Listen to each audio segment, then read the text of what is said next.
Hello, नमस्ते, प्रणाम, गोड़ लगतनी। आप लोग कैसन बानी जरूर बताई। हम ठीके ठाक बानी, उतना भी स्वस्थ नहीं की लेकिन ठीके ठाक बानी।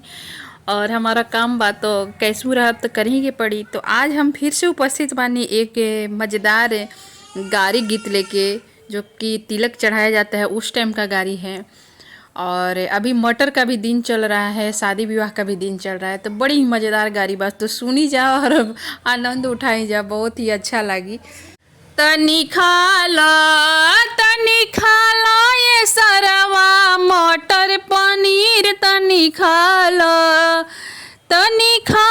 ये सरवा मटर पनीर, तनी खाला। कहीं लिट्टी रखल बा, कहीं चोखा रखल बा, कहीं लिट्टी रखल बा, कहीं चोखा रखल बा। तोहर बहिनी के दो दो समोसा रखल बा, तनी खाला ये सरवा मटर पनीर, तनी खाला ये सरवा मटर पनीर, तनी खाला।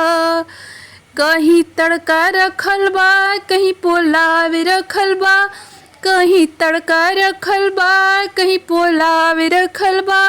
तोहर फुआ के दो दो समोसा रखल बा, तनी खाला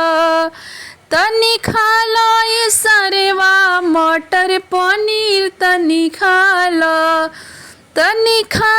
ये सरवा मटर पनीर, तनी खाला। कहीं रसगुल्ला रखल बा, कहीं जिलेबी रखल बा, कहीं रसगुल्ला रखल बा, कहीं जिलेबी रखल बा।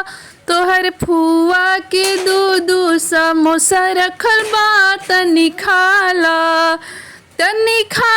ये सरवा मटर पनीर, तनी खाला ये तिले कहरू मटर पनीर, तनी खाला। कहीं मीठा रखल बा, कहीं तीता रखल बा, कहीं मीठा रखल बा, कहीं तीता रखल बा।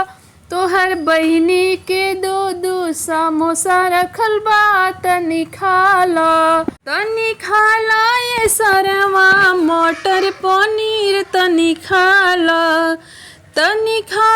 ये सरवा मटर पनीर, तनी खाला। कहीं पापड़ रखल बा, कहीं चटनी रखल बा, कहीं पापड़ रखल बा, कहीं चटनी रखल बा। तोहर फुआ के दो दो समोसा रखल बा, तनी खाला ये सरवा मटर पनीर, तनी खाला ये सरवा मटर पनीर, तनी खाला। कहीं सैलेड रखल बा, कहीं कोल्ड ड्रिंक्स रखल बा, कहीं सैलेड रखल बा, कहीं कोल्ड ड्रिंक्स रखल बा।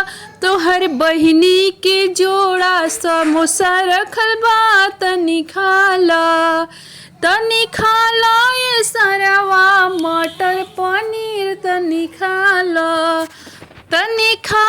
ये सरवा मटर पनीर, तनी खाला